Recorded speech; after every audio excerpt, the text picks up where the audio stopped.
et qui revient en librairie avec ce livre à la rencontre des Enawene Nawe. Alors, il s'agit d'un voyage humanitaire au Mato Grosso. Alors, quel était l'objet? Alors, les Enawene Nawe est un peuple premier d'Amazonie brésilienne. Alors, quelle était la vocation ou l'objectif du voyage pour l'humanitaire que tu es? Bon, c'est une question qui amène une réponse assez longue. D'abord, je voudrais dire que nous sommes au mois d'octobre. Et ce livre est sorti au mois d'octobre, il vient de sortir. On m'entend là-bas, oui. Et ça fait exactement 4 ans, c'était au mois d'octobre, que je suis en relation et que j'ai développé mes relations avec les Enawene Nawe. 4 ans d'une aventure qui a commencé de manière tout à fait improvisée, puisque, comme vous le savez, je fais une émission hebdomadaire sur les ondes d'une radio locale, Radio Salve Regina, et régulièrement je fais des émissions sur les peuples autochtones, les peuples qui doivent lutter pour garder leur terre ancestrale. Il m'est arrivé de parler des Papous, il m'est arrivé de parler des Pygmées et d'autres peuples, certains que j'ai bien connus comme les Ik en Ouganda. Et j'ai aussi, comment dirais-je, fait une émission sur le chef, le cacique Raoni. Vous savez, Raoni, ce chef amazonien qui a un plateau labial et qui est devenu le porte-parole. Il a consacré sa vie à la lutte pour son peuple et pour tous les peuples autochtones, non seulement du Brésil, mais du monde, Raoni. Il a aujourd'hui plus de 90 ans et j'avais lancé un appel pour qu'il ait le prix Nobel de la paix. Il ne l'a jamais eu et je pense malheureusement que c'est un peu tard parce que, comme je vous l'ai dit, il doit avoir 93 ou 94 ans. Et un jour, j'étais tombé sur des vidéos sur YouTube montrant les Enawene Nawe, des vidéos faites par l'un d'eux, et j'ai réussi à en contacter un par un réseau social, et m'est venue l'idée de faire une émission. Donc j'ai réussi à dérouiller un peu mon portugais, que je n'avais plus parlé depuis 30 ans, j'avais appris le portugais au Mozambique, pour lui poser certaines questions par écrit, et pour enregistrer sa voix également, et j'ai fait cette émission. Bon, je pensais en rester là. Et puis finalement, je me suis retrouvé entraîné dans une aventure qui n'était pas du tout préméditée. Il m'a expliqué, et d'autres également, m'ont expliqué qu'ils n'avaient pas d'école pour leurs nombreux enfants, que malgré ses promesses, l'État du Mato Grosso, puisque le Brésil fonctionne un peu comme les États-Unis, hein, c'est un État fédéral, un pays fédéral avec un certain nombre d'États autonomes. Et donc l'État du Mato Grosso n'avait pas encore rempli sa promesse de construire une école. Donc voilà, j'ai commencé par utiliser mes propres fonds, demander aux uns aux autres et pour acheter un peu de matériel scolaire pour leur école de briques et de broc dans lequel ils tentaient d'apprendre à lire et à écrire aux enfants. Et puis ça s'est développé. J'en suis venu à créer une association parce que l'importance des sommes récoltées devenait, enfin, qui n'est pas énorme, mais malgré tout, il fallait un minimum de transparence quand même. Donc j'ai créé avec des amis une association, Corsica Amazonia, c'était en 2023, donc il y a seulement 2 ans et quelques. C'est pour vous montrer un peu le parcours temporel de cette aventure. Et puis finalement, je me suis dit, il faudrait quand même y aller. Bon. On avait demandé des subventions, la collectivité territoriale de Corse nous a donné une petite subvention. J'ai payé mon billet d'avion moi-même, hein, c'est pas la collectivité territoriale qui l'a payé, mais je me suis dit, il faut y aller. Donc j'y suis allé et j'ai passé un séjour de presque 3 semaines où j'ai vécu dans le village, j'ai dormi dans la grande hutte, j'ai mis une photo du village de Nawe, en fait c'est l'ancien village. Parce que depuis, ils ont reconstruit un autre qui est encore plus grand, hein, qui doit avoir 54 huttes. Et naturellement, je suis parti là-bas avec une valise très lourde, pleine de matériel d'ici. j'avais peur de me faire coincer à la douane à l'aéroport de Sao Paulo. En fait, ça s'est très bien passé. Et puis, on a acheté également, avec mon partenaire local qui est en photo ici, Ihola Laré, on a acheté également une grande quantité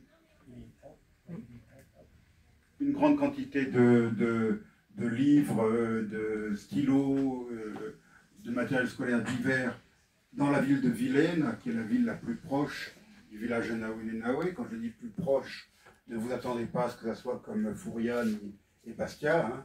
C'est à 3 heures de piste et de chaos et de boue. On a acheté aussi des médicaments. Son père est agent de santé dans le village, donc il avait préparé une liste de médicaments essentiels. On a acheté des médicaments également. Donc voilà, ensuite on est allé au village et j'y ai passé 3 semaines. Et je ne dirais pas que j'ai vécu comme eux, non, mais j'ai vécu avec eux. J'ai dormi dans leur grande hutte. Imaginez un peu ce que c'est que ces grandes huttes. Hein. Elles font une 40aine de mètres de long, elles font une 15aine de mètres de large. Un ami de Balagne m'a fait la réflexion, parce que je lui ai donné les dimensions, qu'elles étaient plus grandes que la chapelle Sixtine. J'ai jamais oublié cette réflexion parce que j'ai trouvé la comparaison originale. Je n'aurais jamais pensé à la chapelle Sixtine quand j'étais dans cette hutte où règne la pénombre en permanence, hein, parce qu'il n'y a pas de fenêtre, il n'y a que 2 petites ouvertures aux deux extrémités. Et puis j'ai pu aussi enseigner moi-même directement. Je ne vous ai pas dit qu'on a réussi à construire une petite école, donc j'ai pu enseigner pendant la durée de mon séjour, j'ai pu enseigner. Voilà l'autre protagoniste de cette aventure, avec lequel j'ai créé l'association ici. Alors, Gérard. vivre au milieu du peuple éloigné permet de se rendre compte de leur mode de vie et de leurs difficultés ou de leur rapport avec la nature aussi, et leur rapport au monde. Oui, tout à fait. Alors, pour vous donner une idée, quand j'étais encore en ville avant d'aller au village, j'ai fait des pieds et des mains pour avoir du liquide. Je voulais des reais, la monnaie locale. Et je me suis aperçu avec désespoir que je ne pouvais pas utiliser ma carte de crédit pour retirer de l'argent. Il faut être résident au Brésil pour pouvoir retirer de l'argent. Donc, bon, enfin, j'ai fait pression sur Ihola Laré pour qu'il me donne de l'argent. Et moi, sur Internet, j'ai fait un virement sur son compte. Donc, je ne voulais pas être démuni. J'ai horreur de ne pas avoir d'argent dans mes poches. Hein. Non pas que j'aime l'argent, mais enfin, il ne faut pas... Bon. Mais finalement, cet argent, eh bien, figurez-vous qu'il ne m'a servi à rien. Parce que sur place, dans le village, il n'y a pas besoin d'argent. Il n'y a pas de magasin, il n'y a pas de... Bon, si, je l'ai utilisé. Il m'a emmené voir un de ses oncles qui fabriquait des arcs. Et je me suis retrouvé entraîné à acheter un arc et des flèches. Ça m'a donné beaucoup de difficultés pour rentrer après dans l'avion. Mais donc, voilà, la seule raison pour laquelle j'ai utilisé de l'argent liquide dans le village, c'était... donc, voilà, c'est une société où on n'utilise pas l'argent. Ils en ont quand même. Ceux qui ont un travail, qui travaillent pour une ONG ou pour le gouvernement ou autre, ont un salaire, bien sûr. Mais alors, le Brésil est en avance sur la France de ce côté-là, parce qu'ils ont ce qu'ils appellent le PIX. Je ne sais pas si vous en avez entendu parler. Donald Trump n'était pas content à ce sujet. Il a attaqué, enfin, il a fait des déclarations enflammées à l'égard du gouvernement brésilien parce que ça, comment dirais-je, ça mine la domination du dollar. Le fait qu'ils utilisent donc une monnaie dématérialisée et qu'on peut payer avec son téléphone partout.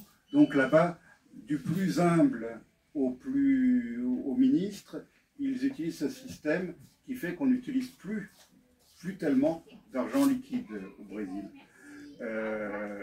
Donc c'est pareil pour les gens qui ont un salaire dans le village, et ben, ils utilisent ce système, hein, ce qui fait qu'ils ont de l'argent sur leur téléphone, mais ils n'ont pas nécessairement de l'argent sur eux. Voilà. Donc, tu disais le rapport avec la nature. Oui, le village est construit au milieu de la grande forêt, complètement entouré. En fait, c'est une clairière qu'ils ont fait eux-mêmes. Et donc, j'étais au milieu de la nature, effectivement.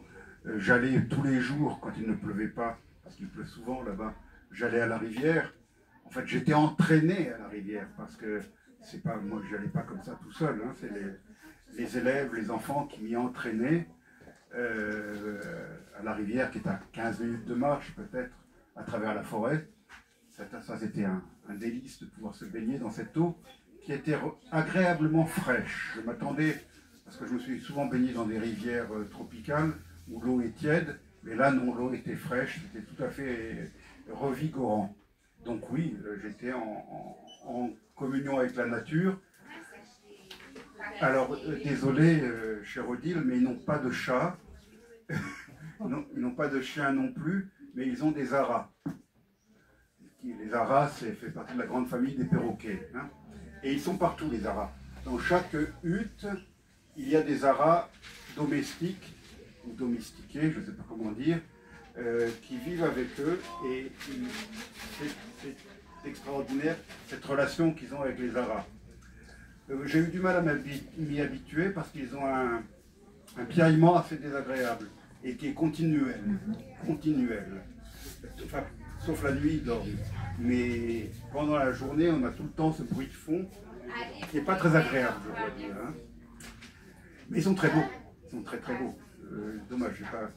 Peut-être qu'il y en a dans les photos qui défilent. Elles défilent les photos? Oui. Donc il y a des photos d'Ara. Ça va m'amener à vous parler d'une chose. Excuse-moi. Je vais être prof. Je sais pas. Voilà. Oui, ça marche. D'ouvrir des tiroirs dans ma réponse. Ça va me permettre de parler d'une chose. Et vous allez repartir ce soir plus riche d'un mot de vocabulaire. Le tapirage. Vous savez ce que c'est que le tapirage? Alors, j'ai un peu décoré la librairie d'Olivier. Et je vous ai apporté des exemples. Ça, ce sont des bracelets de biceps. Donc, il y a des plumes normales, pas colorées en bas. Mais en haut, ce sont des plumes colorées. Ça se met là, hein, ça s'attache là. Et alors, regardez ces plumes, elles ont les couleurs belges ou les couleurs allemandes, hein, noir, jaune, rouge. Alors, tenez, vous pouvez les faire passer. Vous allez me dire, ils ont pris des plumes de couleurs différentes, voilà, c'est malheureux Zara. Eh bien, pas du tout. Pas du tout. Tapirage, oui, notez. Tapirage. Alors comment fait-on pour avoir des plumes? Parce que la plupart des aras sont verts. Bon, il y en a de couleurs différentes, mais disons que la couleur prédominante, c'est des animaux qui sont verts. Alors comment ont-ils fait pour avoir des plumes de couleur? Alors c'est une technique, je ne dirais pas multiséculaire, multimillénaire, qui se transmettent de génération en génération. Vous prenez un animal, un ara, vous lui arrachez quelques plumes. Comme on peut vous arracher quelques cheveux. Hein. C'est pas mortel, la race en remet très bien. Donc il y a un petit carré ou un petit rond de peau sans plumes.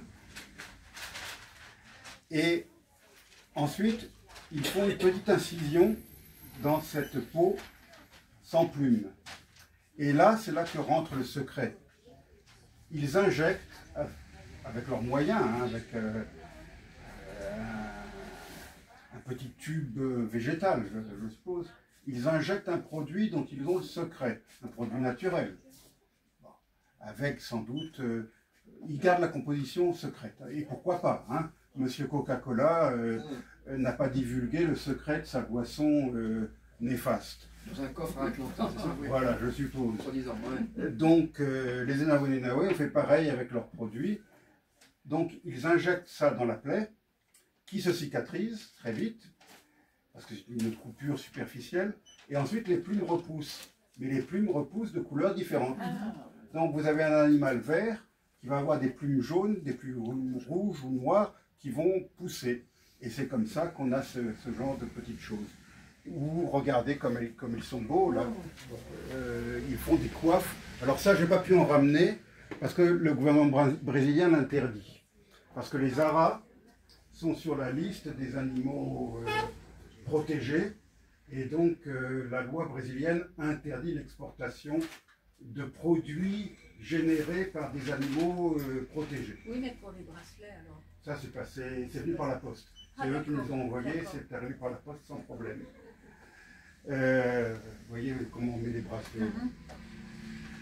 Donc, voilà l'histoire du tapirage. Vous avez promis que vous connaîtriez un mot supplémentaire aujourd'hui. Alors, j'ai vérifié dans l'encyclopédie, ça existe le mot tapirage. Alors, les Enaoné-Naoué ne sont pas les seuls à pratiquer le tapirage, mais c'est eux qui ont la méthode la meilleure, hein, et ils ont de très beaux résultats. Il y a un produit pour chaque couleur Là, vous m'en demandez trop, et j'ai pas voulu poser de questions, parce que vu que c'était un secret, mais figurez-vous que j'ai été contacté avant mon départ. On m'a dit qu'un certain professeur d'une université de Sao Paulo, il m'a fait passer le message, comme quoi ça serait bien si je pouvais avoir le secret, parce que, bon, et qu'on pourrait faire des choses ensemble et tout. Bon, moi j'ai refusé. C'est bien, ça tourne bien, ça, oui. Je me suis dit, s'ils me disent leur secret, je les écouterai, mais je n'ai pas voulu faire la démarche de les interroger. Je sais comment ils font, mais je ne connais pas la composition du produit. Pourquoi j'avais ouvert ce tiroir, Olivier? Parce qu'on parlait de leur rapport à la nature. Le rapport à la nature, oui, voilà. Alors, donc ils ont un rapport tout à fait étroit avec les aras, mais ils n'ont ni chat ni chien. Je n'ai pas vu un seul chat, je n'ai pas vu un seul chien. J'ai vu des rats. Ça, il y en a beaucoup. Hein. Mais des rats comme ici ou des rats... Des rats conséquents qui gambadaient à l'intérieur des grandes huttes, et les enfants leur couraient après, parfois avec un petit arc et une petite flèche. Alors, traditionnellement, ils vivent de la pêche. Alors, les Enaoné-Naoué ne sont pas des carnivores, traditionnellement. C'est tabou pour eux de manger de la viande. C'était tabou. Traditionnellement, ils ne mangeaient comme substance animale que du poisson, sous différentes formes. Poisson frais ou du poisson fumé. Parce que j'ai oublié de dire que ce n'est que depuis 1974 que ce peuple a été contacté. Avant, ils étaient ce qu'on appelle un peuple isolé. Et donc, depuis 1974, ils ont commencé, j'ai failli dire, à mettre de l'eau dans leur vin. Ils ne boivent pas d'alcool non plus. Parce qu'ils sont devenus amateurs de poulet. Donc, ils mangent de la viande de poulet. Ils ont fait une entorse, comme quoi on évolue. Hein. Ils n'avaient pas évolué depuis des milliers d'années, mais là, depuis un demi-siècle, ils ont évolué et ils ont fait une concession. Alors, ce que je veux dire aussi, tu parles de la nature, Olivier, mais c'est beaucoup plus profond que ça. Ce n'est pas la nature, c'est les esprits. Ils vivent sous le contrôle, sous la domination des esprits. Deux sortes d'esprits. Les esprits d'en haut et les esprits d'en bas. Et apparemment, les esprits d'en bas sont, enfin, les esprits en dessous, sont très dangereux. Et le peuple Enaoné-Naoué vit entre les deux. Il y a trois niveaux. C'est ça leur conception du monde. Et donc, tout ce qui se produit est le résultat d'une action d'un esprit. Tout ce qui peut se produire de positif ou de négatif. Si on tombe malade, si on meurt, c'est parce qu'on a offensé tel ou tel esprit qui se venge. Donc, les Enaoné-Naoué sont dans le Guinness Book of Records comme étant le peuple qui, sur la planète Terre, a les rituels, que je ne qualifierais pas de religieux. Si, c'est spirituel, disons. Les rituels les plus longs. Ça peut durer plusieurs semaines, jour et nuit. Jour et nuit. Et que se passe-t-il pendant ces rituels? Ils font un grand feu au milieu de l'esplanade et ils tournent autour en psalmodiant et en jouant des instruments de musique, essentiellement des flûtes. Mais ça peut durer des jours et des jours et des jours. En pleine nuit, il m'arrivait de me lever, je les entendais. Bon, j'ai assisté à certains rituels, mais je ne suis pas resté si longtemps. Hein. Tout ça pour satisfaire les esprits ou pour se faire pardonner certaines choses. Donc, ils ont l'impression de vivre sous le contrôle permanent des esprits. Ils ne font rien, rien ne se fait à l'improviste. Rien ne se fait à l'improviste. Ils sont réellement, leur vie est conditionnée par les esprits. Et ils y croient dur comme fer. Hein. Même ceux qui sont allés à l'école, même ceux qui sont allés en ville. Autre tabou qu'ils ont, donc on a dit, ils mangent comme produit animal seulement les poissons, et puis ils mangent aussi des produits de la forêt, notamment des produits à base de miel, puisqu'ils récoltent le miel sauvage.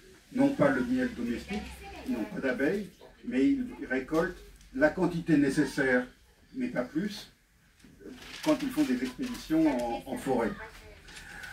Donc, autre tabou qu'ils ont, ils ne peuvent pas boire d'eau. Je dis qu'ils ne peuvent pas boire d'alcool, mais ils ne boivent pas d'eau non plus. Ils boivent... C'est un peu une redondance de dire qu'ils boivent une boisson. Enfin, ils boivent un breuvage qui est donc de l'eau mielleuse, de l'eau filtrée dans du miel. Et alors, c'est pas de l'hydromel, parce que on connaissait autrefois, nos ancêtres en buvaient de l'hydromel, mais l'hydromel est légèrement alcoolisé. Tandis que leur boisson mielleuse n'est pas alcoolisée. Hein, ils ne boivent pas d'alcool, comme je l'ai dit. Donc, ils ne boivent pas d'eau. Et ce qui explique leur dépendance au Coca-Cola. Oui, enfin, je ne devrais pas citer de marque, mais au Fanta ou autre. Parce que quand ils vont en ville, Eau sucrée, ouais. ils ne peuvent pas boire de l'eau en bouteille. Donc, ils achètent du Coca-Cola. Et depuis 50 ans, ils se sont habitués à ça. Ce qui fait que maintenant, pour les rituels au village, ils amènent également du Coca-Cola de la ville. Et bon, même les enfants se sont accoutumés à ces boissons gazeuses abominables. J'ai fait, si M. Coca-Cola la prenait, il ne serait pas content, mais j'ai fait une propagande effrénée contre ces boissons-là, parce que ça amène des problèmes énormes, notamment des problèmes dentaires. Peut-être qu'on aura l'occasion d'y revenir tout à l'heure. Tu soulignais aussi un phénomène dont on n'a peut-être pas assez conscience, c'est que des sociétés, des grosses sociétés comme Coca-Cola ou d'autres, ont des produits différents selon les réglementations des pays. Alors ça, je l'avais constaté depuis que je travaille en Asie et en Afrique, donc ça fait 40 ans que je l'ai constaté. Le goût du Coca-Cola est différent ici et là-bas. C'est-à-dire qu'en Europe, il y a au fil des ans, la réglementation s'est durcie en ce qui concerne le sucre. Donc le Coca-Cola, entre guillemets, français, est moins sucré que le Coca-Cola ougandais ou brésilien. Parce que toutes ces boissons-là ne sont pas fabriquées aux États-Unis, c'est fabriqué sous licence dans les pays concernés. Donc effectivement, parce que le sucre, c'est addictif. C'est comme la marijuana, comme le cannabis, comme la cocaïne. C'est addictif. Plus vous en prenez, plus vous en voulez. Moi, j'ai réussi à plus ou moins sortir de cette dépendance. C'est pas complètement vrai parce que on en consomme malgré tout, parce que parfois on ne le sait pas, mais quand on mange des spaghettis, on mange quand même du sucre. Ouais. Il y a quand même du sucre dans les spaghettis. Mais je ne consomme, si je vivais complètement seul, il ne me viendrait même pas à l'idée d'acheter du sucre. Depuis 30 ans, je n'achète plus de sucre et je ne consomme plus de sucre. Mais ce que je veux dire, c'est que le sucre est addictif. Alors, ils cultivent aussi un petit peu de manioc, c'est ça? Ils cultivent du manioc, du maïs, sur des petits lopins de terre, sur des lopins qui sont autour du village, à 10 minutes à pied du village. J'ai eu l'occasion de les visiter. Alors le manioc, c'est impressionnant, hein, c'est énorme, hein, ces tubercules. Et c'est les femmes qui reviennent avec des hottes remplies de ces énormes, très lourds tubercules. Effectivement. Alors avec ça, tant avec la farine tant avec le maïs qu'avec le manioc, ils fabriquent de la farine, et avec la farine, ils fabriquent des aliments. Voilà. On peut dire que c'est la base de leur alimentation, le manioc. Manioc et maïs. Et Oui, maïs. oui, oui.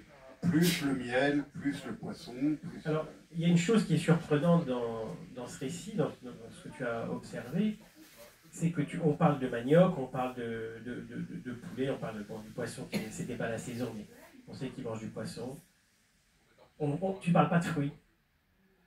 Alors, il y a des bananiers autour du village, mais c'est vrai que j'ai été frappé par l'absence d'arbres fruitiers. Ils mangent des arbres, des fruits sauvages de la forêt, mais ils n'ont pas encore eu ce réflexe de planter. Alors, c'est une des causes que j'ai défendues avec le peu d'influence que je peux avoir, mais enfin, j'ai cherché à faire passer ce message-là, notamment auprès des élèves, l'importance des fruits et l'importance de planter des arbres fruitiers.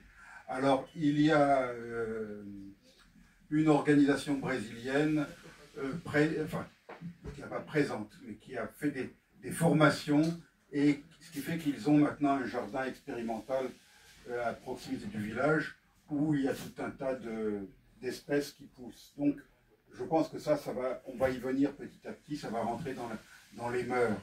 Mais c'est sûr que ça a contribué à l'état déplorable de la denture de nombreux jeunes. Oui, Gérard lève son pouce pour me féliciter, parce que j'ai utilisé le mot denture et non pas dentition. On a appris quelque chose. Oui. Parce qu'on ne dit pas, paraît-il, c'est ma dentiste qui me dit ça, paraît-il qu'on ne dit pas dentition, il faut dire denture.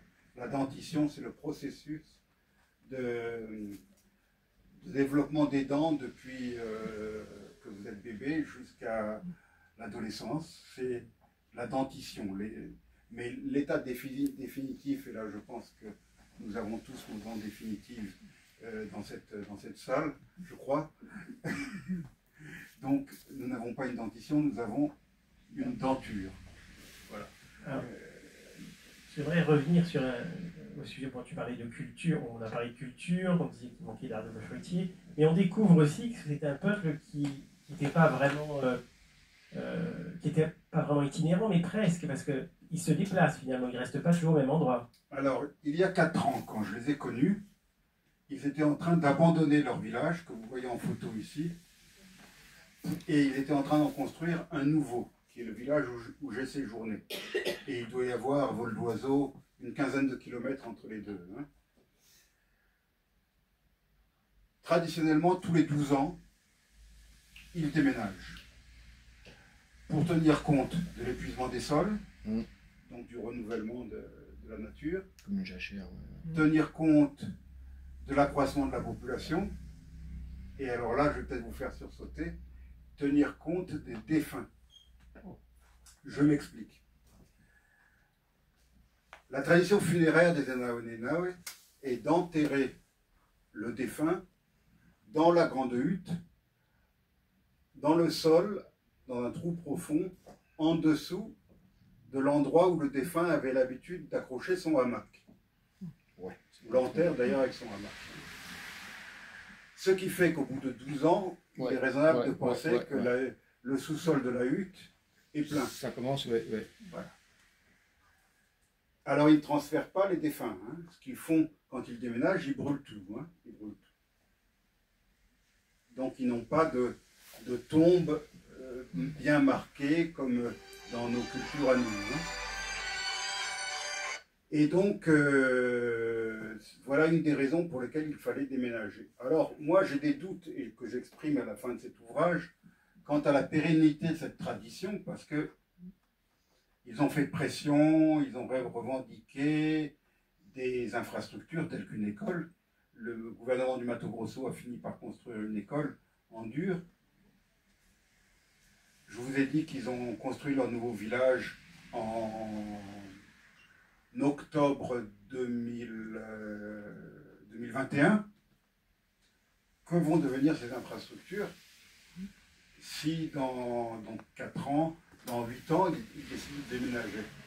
Il est possible qu'ils abandonnent cette tradition de bouger. Ouais. Dans le village précédent, il y avait un poste de santé Qui s'est retrouvé à l'abandon.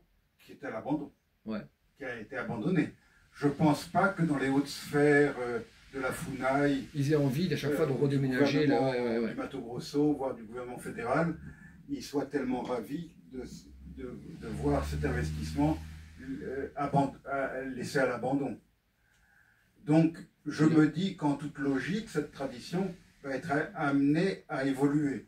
Je me trompe peut-être. Peut-être. Ils continuent à enterrer leurs défunts sous la hutte. Est-ce que l'idée, ce serait pas que les installations s'adaptent à leur culture de semi-nomade et soient provisoires elles aussi et bougent? L'école qu'ils ont construite, par exemple, est Oui. très belle. C'est vrai, c'est Avec vrai. des très belles salles, C'est vrai, avec, c'est vrai. c'est une école moderne. C'est vrai. Je vois mal cet établissement être abandonné dans 8 ans. Hein. Ça serait dommage. Donc, c'est ce que j'ai dit. À la fin de l'ouvrage, j'ai dit que j'ai eu le privilège d'être le témoin d'une époque charnière pour ce C'est peuple. ça, c'est ça. J'ai connu ce peuple, C'est ça. plus ou moins, à part le Coca-Cola, qui vit plus ou moins comme ils ont toujours vécu, C'est ça. mais j'ai perçu les signes avant-coureurs du changement, De mutation, ouais. de mutation. Ouais. Et mon ami, j'ai oublié d'en parler, Aldo Locurto, médecin italien qui a bien voulu faire la préface, explique très bien. Il a catégorisé les Amérindiens du Brésil ou d'Amérique d'une manière générale en 3 catégories, je crois. Il y a ce qu'on appelle les isolés. Il y a encore des dizaines de petits peuples isolés sans aucun contact avec le monde extérieur. C'est un isolement parfois volontaire, parce qu'ils ont eu des expériences douloureuses avec le monde extérieur. Parce que vous savez, les fazenderos, les grands propriétaires terriens, les garimperos, les orpailleurs, parfois utilisent la violence contre les Amérindiens. Donc lorsque vous voyez des membres de votre famille être tués sans raison, eh bien vous considérez que tout ce qui vient des brancos, c'est-à-dire des blancs, est mauvais. Et donc c'est un choix pour eux de rester isolés. D'autres, c'est tout simplement parce qu'ils sont vraiment au fin fond de la forêt et Ils sont les très raisons bien, géographiques et autres font qu'ils sont encore isolés. Donc vous avez cette catégorie-là. C'est une minorité. La majorité des Amérindiens au Brésil est en contact avec le monde extérieur. Vous avez les peuples intermédiaires, et je pense que, comme le dit Aldo Locurto dans son introduction, les Enawe semblent tomber dans cette catégorie de peuples qui étant intermédiaires, c'est-à-dire qu'ils connaissent le monde extérieur, que certains des leurs ont un peu étudié, savent lire et écrire, et savent parler portugais, c'est important, et servent donc de médiateurs entre le monde extérieur et leur peuple, dont la majorité ne parle pas portugais.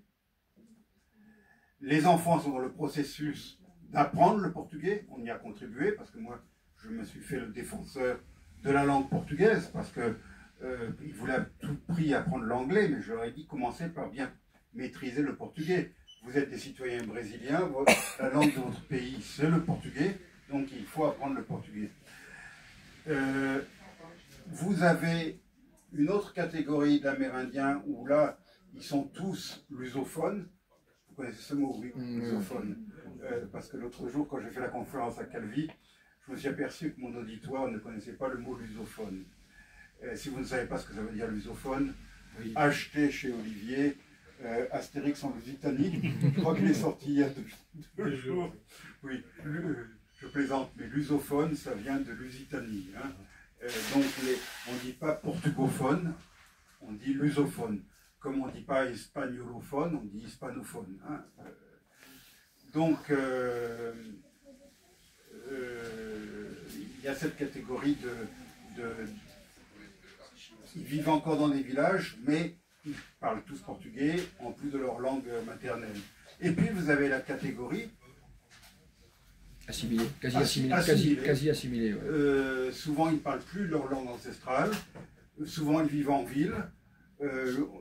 Aldo Locurto, dans son introduction, cite le cas d'un écrivain brésilien qui a été admis à l'équivalent de l'Académie française, mais pour le Brésil, hein, qui a été donc reçu, il est le premier à avoir été reçu dans cette académie.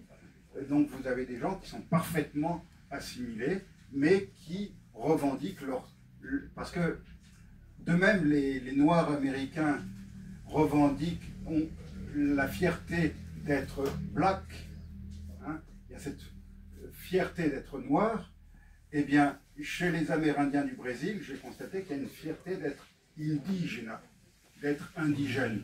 Alors qu'en français, le mot indigène a une connotation péjorative, mais c'est complètement absurde.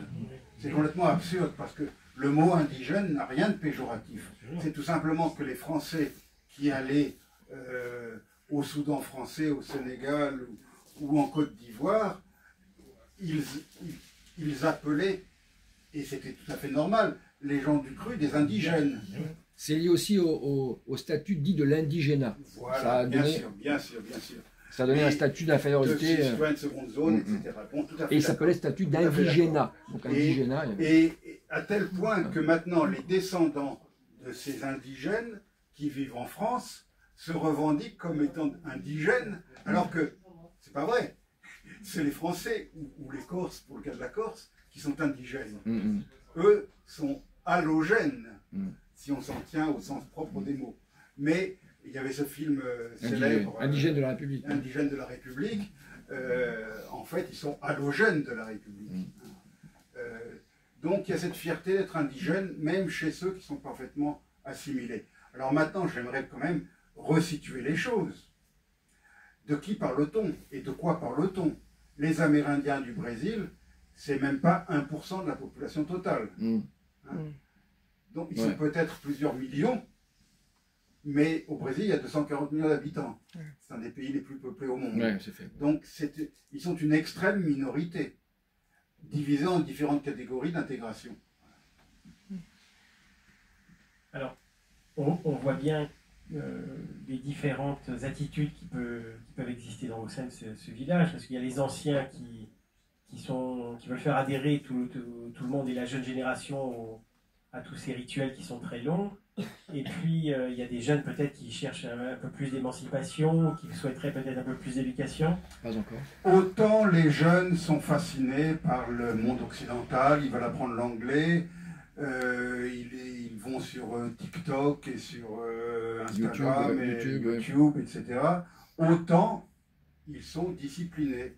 Si le cacique a décidé que... Bon, je vais vous donner un exemple. Une de leurs traditions est la suivante. Vous voyez ces huttes-là. Il y a une hutte ici qui est différente. Elle est circulaire et pas longue. C'est la hutte des flûtes sacrées. Personne n'habite dans cette hutte. C'est là qu'ils gardent les instruments utilisés pour les rituels. Ils les sortent lorsqu'il y a des rituels, donc sur la place. Eh bien, l'autre jour, comme ça se produit régulièrement, le cacique a dit que les esprits avaient décidé qu'il fallait brûler la hutte et en reconstruire une nouvelle. Eh bien, ils ont obéi aux esprits. Donc, il y a quelques jours de ça, j'ai reçu les vidéos, ils me les ont envoyées.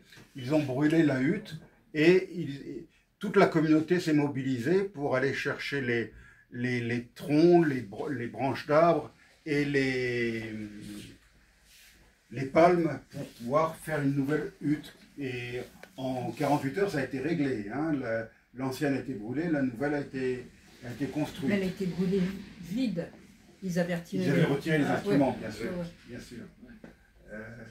Donc, ils sont très conditionnés et très disciplinés. Quand il y avait des rituels, il n'était pas question, même pour moi qui n'étais pas là pour très longtemps, de faire court. Hein. Et même l'école du gouvernement qui vient d'être inaugurée, eh bien, quand il y a un rituel, eh bien, l'école est fermée. Et les autorités brésiliennes l'acceptent. Hein. C'est comme ça. Alors, dans cette problématique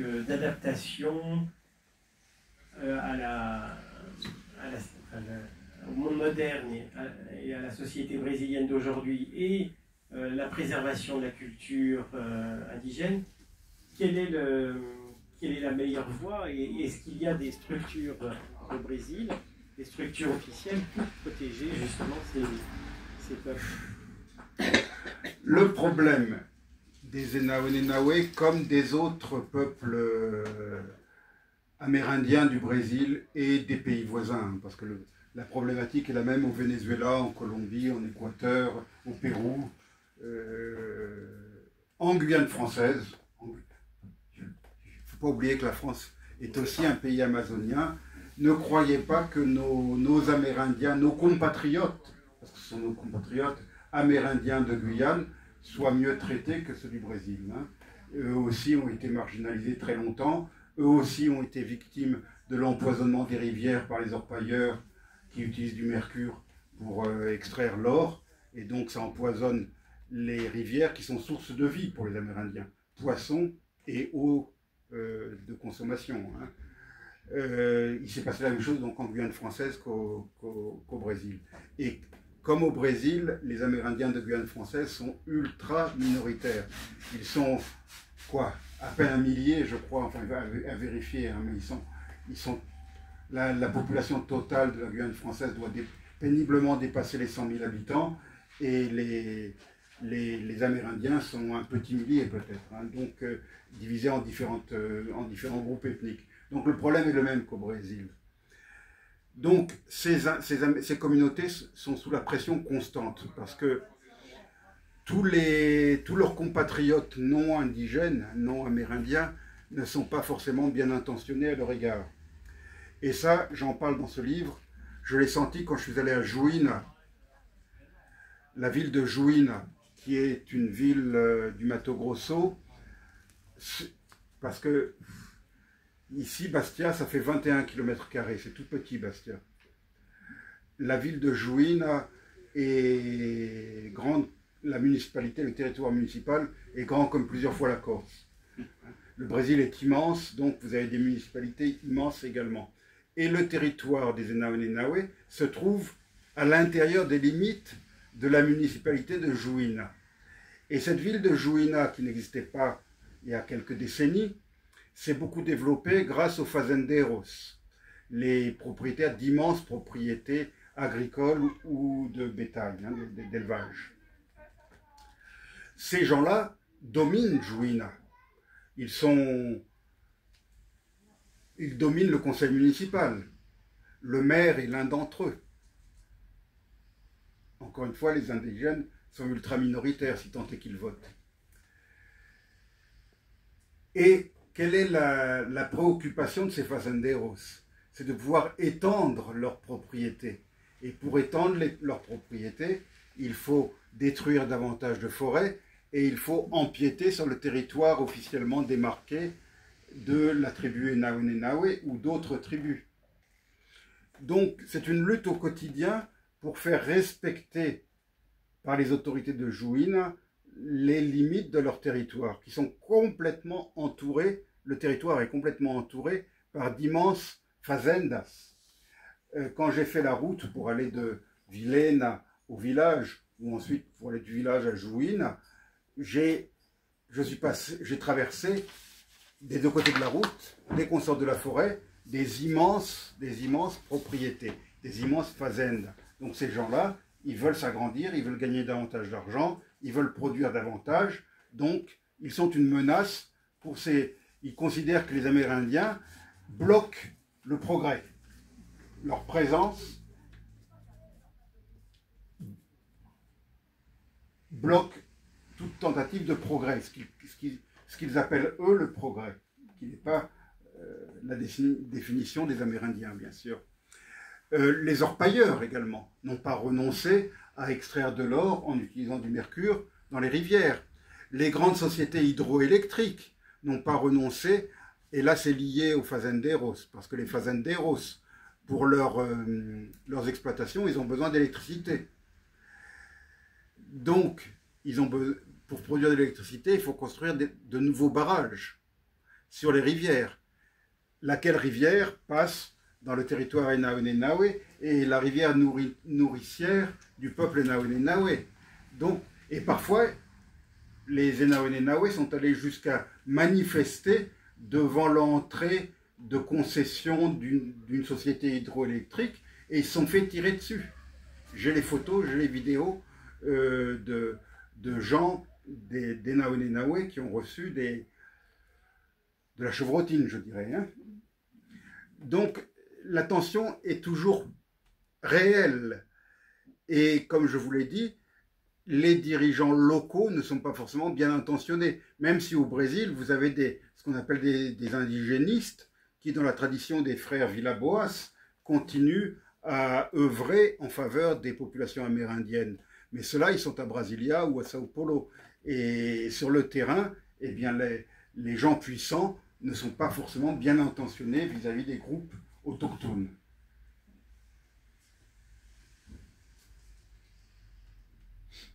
Est-ce qu'on peut être un petit peu optimiste ou pas sur la survie C'est le même problème qu'en Papouasie-Nouvelle-Guinée, c'est que dans la forêt congolaise, que les Tibétains face aux Chinois, c'est le pot de terre contre le pot de fer. Et donc plus on en parle, mieux c'est. C'est pour ça que je suis fier d'avoir 2 petits livres à mon actif. Je contribue, en tout cas dans le monde francophone, avec ces 2 petits bouquins, à expliquer ce problème et donc à faire prendre conscience aux gens parce que c'est notre mémoire collective, les Amérindiens, ou les Papous en Papouasie-Nouvelle-Guinée, ou les Pygmées. C'est tout un pan de notre savoir immatériel qui risquerait de disparaître avec eux. L'autre jour, j'ai reçu une nouvelle du Brésil, comme quoi le dernier locuteur de je ne me souviens plus quelle langue amérindienne était décédé. Donc ça veut dire que cette langue est irrémédiablement perdue. Et puis il y a toute cette connaissance de la nature, cette connaissance de la médecine traditionnelle, des plantes médicinales, etc., qui est transmise de génération en génération. Je donnais l'exemple du tapirage tout à l'heure, c'était amusant, mais c'est un élément parmi tant d'autres qui risque de disparaître. Il n'y a pas que les églises et les beaux châteaux en France ou ailleurs qui sont menacés parce qu'on n'a pas assez d'argent pour les entretenir ou autre. Ça aussi, ça fait partie du patrimoine universel de l'humanité. Donc, ben voilà, j'ai rejoint, en faisant ces bouquins, j'ai rejoint tous ces gens qui, bien avant moi, ont œuvré pour cette défense de ce patrimoine immatériel de l'humanité. Est-ce qu'il y a des questions? Vous disiez que vous vous baignez dans la rivière, Oui. Mais il n'y a pas de serpent dans la rivière. Je vais vous dire une chose. Pendant tout mon séjour au village, je n'ai pratiquement pas rencontré de moustiques. Bon, j'ai été dévoré par d'autres insectes dont je ne connais même pas les noms, ils ne se sont pas présentés, mais j'avais les chevilles et les avant-bras bouffés par différents insectes. Dans les cheveux, j'en ai pas eu, hein, parce que les Enaonenawe, comme beaucoup d'Amérindiens, passent beaucoup de temps à s'épouiller. Ils ont des cheveux très longs, hein, hommes et femmes. Et à ma grande déception, je n'ai pas rencontré un seul serpent. Je m'attendais au moins à rencontrer un petit anaconda. Ben non, je n'ai pas rencontré d'anaconda. Je m'attendais à rencontrer un jaguar. Non, pas une jaguar, hein, un jaguar. Et ben non, je n'ai pas rencontré de jaguar. Bon, ça fait partie de mes petites déceptions. Alors, dans la rivière, il n'y a pas de piranhas. Ça, je ne vous ai pas posé la question parce que vous ne seriez plus là. Je m'étais renseigné avant de m'y plonger. Puis de toute façon, quand on les voit eux se plonger, on est rassuré. Donc, dans la rivière, je n'ai pas vu de serpent non plus. Et je n'ai pas été attaqué par les piranhas. C'est seulement dans certaines rivières qu'ils se trouvent, les piranhas. Ce n'est pas partout. Hein. Même si la rivière dans laquelle je me suis baigné est un affluent d'un affluent qui finit par se jeter dans l'Amazone. Donc non, j'appréciais beaucoup ces séances dans la rivière, parce que j'avais l'impression d'être tout le temps seul, parce qu'on transpire beaucoup, on est agressé, enfin surtout au milieu de la journée, on est agressé par des petites mouches collantes qui ne piquent pas, mais qui vous importunent, qui se collent à vos yeux et tout ça, et on devient fou, hein, on est toujours en train d'essayer de chasser ces mouches. Donc se jeter dans l'eau, c'était vraiment salutaire. Parfois, quand il ne pleuvait pas, il m'arrivait d'y aller 2 fois dans la journée pour se rincer et puis faire un peu d'exercice. Mais j'ai fait quand même pas mal d'exercices là-bas. J'ai beaucoup marché. J'ai refusé de prendre la voiture et j'ai beaucoup marché. L'école a été reconstruite.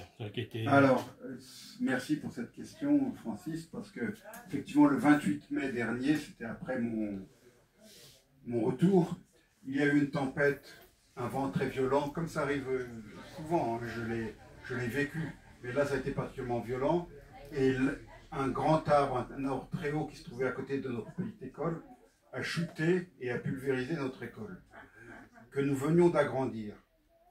Ça a été un long processus et j'ai beaucoup sollicité les uns et les autres pour avoir de l'argent pour construire cette école. Et bien le 28 mai, nos efforts ont été réduits à néant. Il a fallu tout recommencer.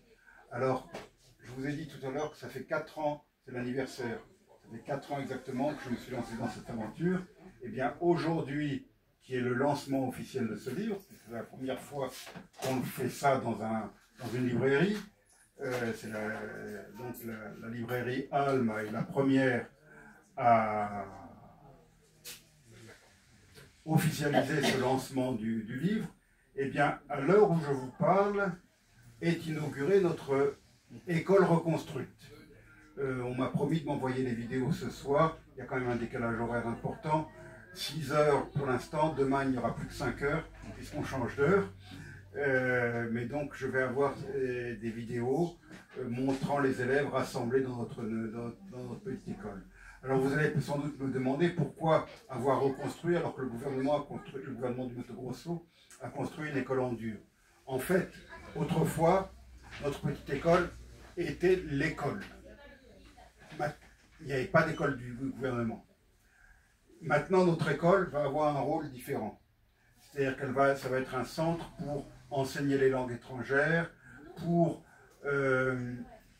accentuer dans certains domaines qui sont peut-être négligés dans le programme officiel.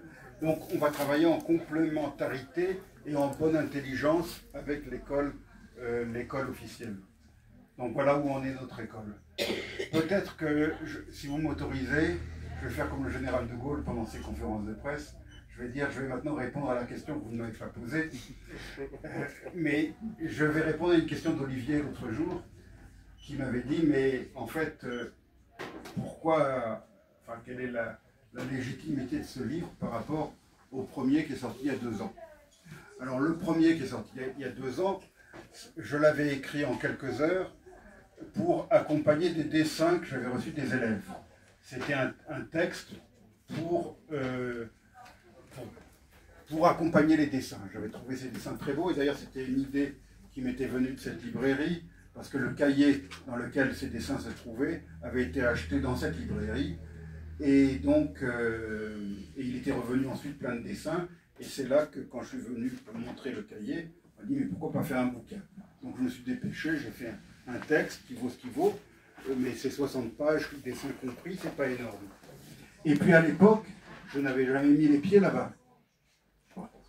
Alors, je ne vous cache pas que j'ai repris certains éléments de ce petit livre pour les mettre dans ce livre-là.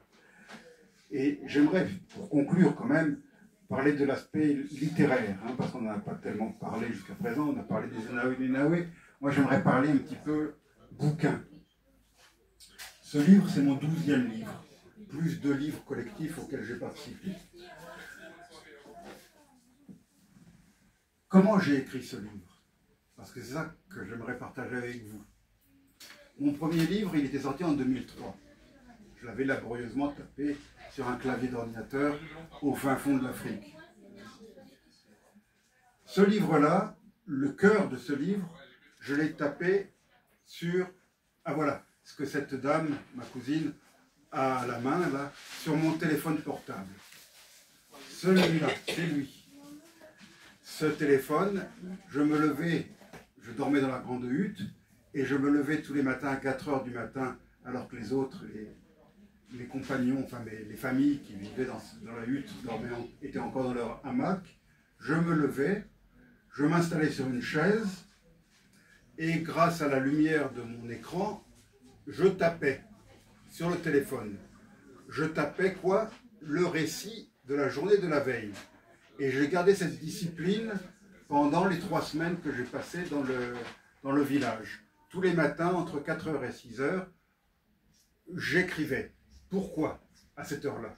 Premièrement, parce qu'entre 4h et 6h, je n'étais pas importuné par les petites mouches. Je parlais tout à l'heure.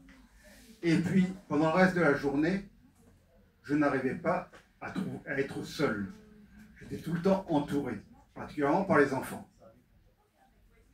J'étais tout le temps accompagné, je ne pouvais pas me déplacer. Donc, c'était très difficile de trouver un moment pour se concentrer. Donc, j'avais trouvé cette technique d'écrire entre 4h et 6h du matin. Et puis, on a l'esprit frais entre 4h et 6h du matin. Donc, j'ai écrit. Quand je suis rentré à Bastia, j'ai relu. Je me suis rendu compte que c'était bourré de fautes de frappe, parce que naturellement, j'écrivais dans l'obscurité sur un clavier de téléphone. Mais j'ai tenu à vous en parler de ça, de cette histoire, parce que pour montrer un peu l'évolution. Il y a 20 ans, quand j'ai écrit mon premier bouquin, en 2003, je n'aurais jamais cru qu'un jour j'écrirais sur un téléphone. Donc la partie centrale de ce livre, c'est-à-dire le récit de mon séjour au village, eh bien je l'ai écrit sur ce téléphone. Naturellement, j'ai complètement remanié, enfin je n'ai pas remanié le texte, j'ai gardé la structure du texte. J'ai corrigé les fautes, j'ai supprimé des répétitions, des choses comme ça. Mais ce que vous allez lire dans la partie centrale, c'est vraiment ce que j'ai écrit sur mon téléphone entre 4h et 6h du matin tous les jours. Ensuite, à mon retour à Bastia, j'ai complété. J'ai ajouté des chapitres avant, j'ai ajouté des chapitres après. J'ai repris la description que je faisais du peuple Naoué, de ses traditions, notamment des esprits qui étaient dans ce petit bouquin, et je l'ai intégré à ce nouveau bouquin, mais en complétant, parce que j'ai appris des choses quand même depuis, donc c'est pas une redite, enfin pas complètement en tout cas, même si j'ai utilisé des éléments du premier livre pour le second. Encore une fois, je n'avais aucune légitimité pour écrire ce petit livre à l'époque. Je l'ai fait pour illustrer, pas pour illustrer, c'est le contraire, mais pour accompagner les dessins. Mais je n'étais pas un spécialiste des Naoué, je ne prétends pas l'être devenu, mais je suis peut-être maintenant, oui, peut-être que dans le monde francophone, je suis devenu l'un des spécialistes des Naoué, c'est possible.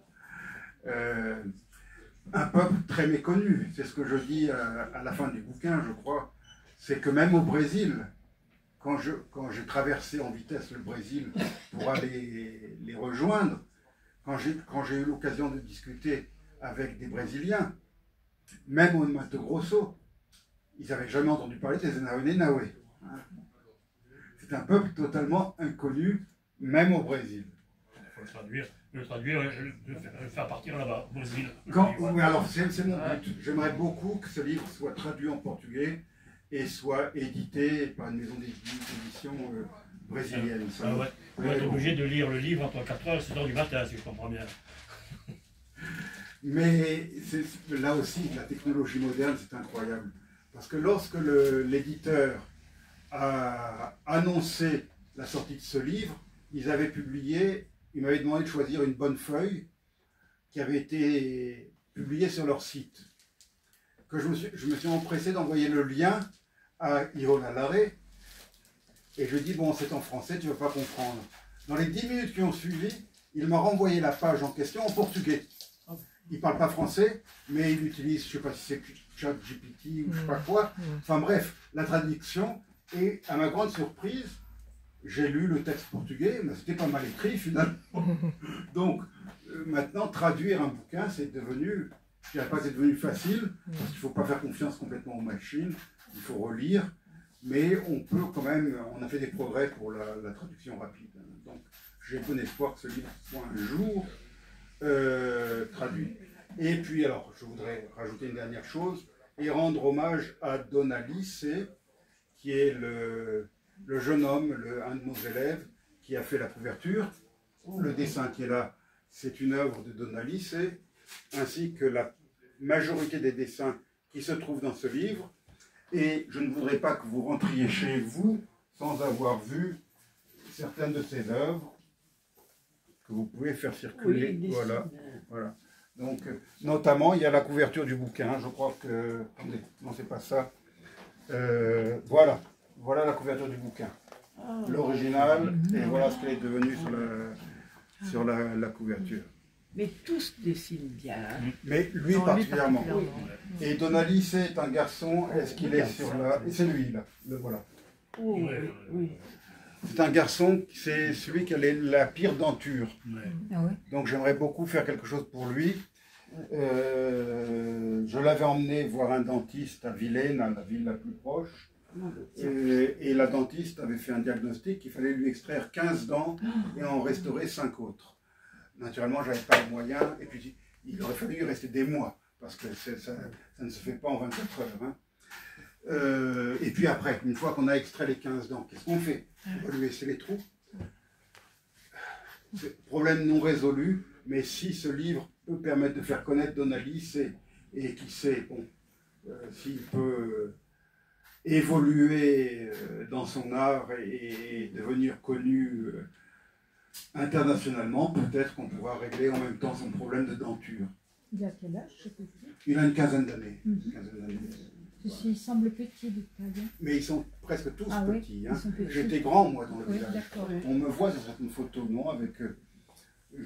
alors que ici, je suis considéré comme un... Voilà, vous me voyez avec eux. Ah oui.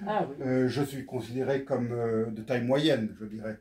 Là-bas, je faisais partie des grands. Hein. Ben, les Amérindiens, ce sont des Asiatiques, en fait. Hein. Il y a 20 000 ans, ils ont migré du continent asiatique. Je dis toujours que si je prenais l'un d'eux avec moi, que je lui faisais enlever naturellement ses boucles, ses pendentifs d'oreilles, et que je l'emmenais avec moi en Thaïlande, je suis sûr que les Thaïs lui parleraient en thaï, parce qu'il pourrait passer inaperçu. Oui, surtout celui qui a le t-shirt bleu, je trouve. Le t-shirt bleu, c'est un t-shirt corse, c'est ça qui représente un bourricot. Oui, mais il a une tête vraiment asiatique, je trouve. Il peut tout à fait passer inaperçu, il peut être pris pour un Thaïlandais ou un Laotien ou un Cambodgien. Hein. Voilà, j'ai répondu à la question que vous n'aviez pas posée. Donc, pour moi, il y a une logique. C'est pas redondant d'avoir fait ce bouquin en plus. Et puis j'ai tenu à ce qu'il soit, parce que celui-ci, je l'avais édité moi-même. Hein. Celui-ci a été édité par un éditeur parisien. Pourquoi? Parce que maintenant, enfin Olivier pourra je vais passer la parole aux libraires. Les libraires, ils ont des... Allez, explique que le bouquin est référencé. Et que... Oui, quand on travaille avec un éditeur